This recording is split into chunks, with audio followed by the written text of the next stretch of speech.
Do you stockpile running shoes? I mean, when there's a new release of your favourite shoe, or even a hype shoe, do you race out and buy 2 or more pairs?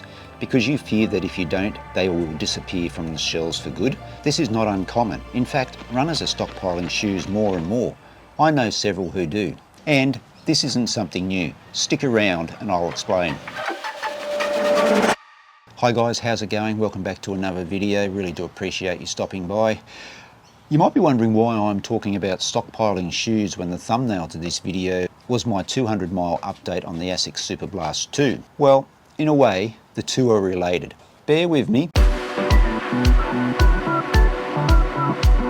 We all know how difficult it has been to get our hands on the Asics Superblast 2. In fact, it was almost impossible to get a pair of the version 1s. They were virtually sold out before they hit the shelves, and it seems to be the same with all these hype shoes nowadays. And you might be wondering what it's got to do with this book that I'm reading, Born to Run by Christopher McDougall. Anyway, there was a comment to a recent video that I made about the Asics Gel Nimbus 26, and there was a footnote in this book, in one of the chapters, that got me thinking. I know the comment wasn't specifically about the Superblast 2s, but the words used, indoctrinated to believe that Asics is a good shoe, raised a more broader question for me about marketing these hyped shoes, and that's when I remembered this footnote from Born to Run. Now, I won't mention what shoe brand it was, but the footnote in part said that this company had a policy of pulling shoes off the shelves every 10 months, either for an upgrade or it was discontinued. One particular shoe, which had become one of the most popular ever, disappeared in the late 1990s and reappeared as a new beast 2 years later in 2000. Now, the author of Born to Run asked this shoe designer from the company, who had worked on this particular running shoe, why the gap and why so much surgery, which they replied by telling him it wasn't to improve the shoe, but to improve revenue. The company wanted to triple sales by enticing runners to buy multiple pairs at a time, stockpiling. You could say this is good business sense, and the runners fell for it because they feared that their beloved running shoe would disappear, thus the need to stockpile a number of those models. Fast forward 25 years and it's still happening. Just quickly guys, if you haven't read Born to Run, I cannot recommend it highly enough. Good story, well written. Look, I'm not much of a reader, but I thoroughly enjoyed this book. It's not that particular models are disappearing, it's the fact that these hyped shoes are getting more and more difficult to get your hands on. Companies are drip feeding these shoes to the market to create a different type of frenzy. We are seeing demand outweigh supply, and as a result, the prices keep creeping up and up because these companies know that runners will continue to fork out the big bucks to get their hands on a pair of these shoes. It's a really clever marketing strategy. Have us runners fallen for it? I think so.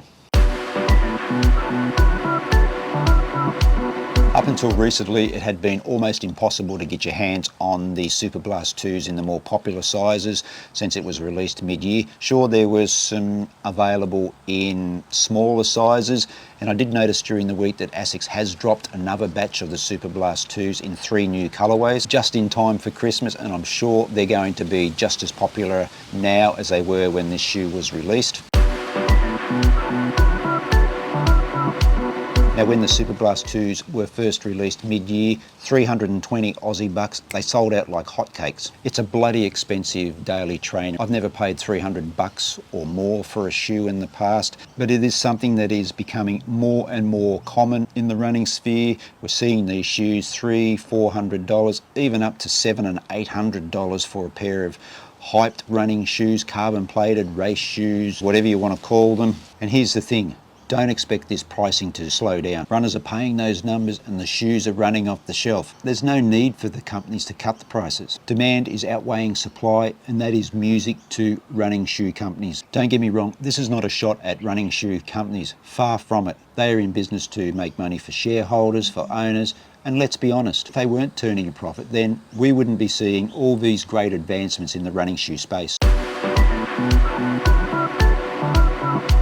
I just find it interesting how we fell for a marketing strategy all those years ago, and it's happening all over again. Like I said earlier, I have never paid more than 300 Aussie bucks for a pair of running shoes before. You know me guys, I'm always on the lookout for a bargain. I'm always buying older models.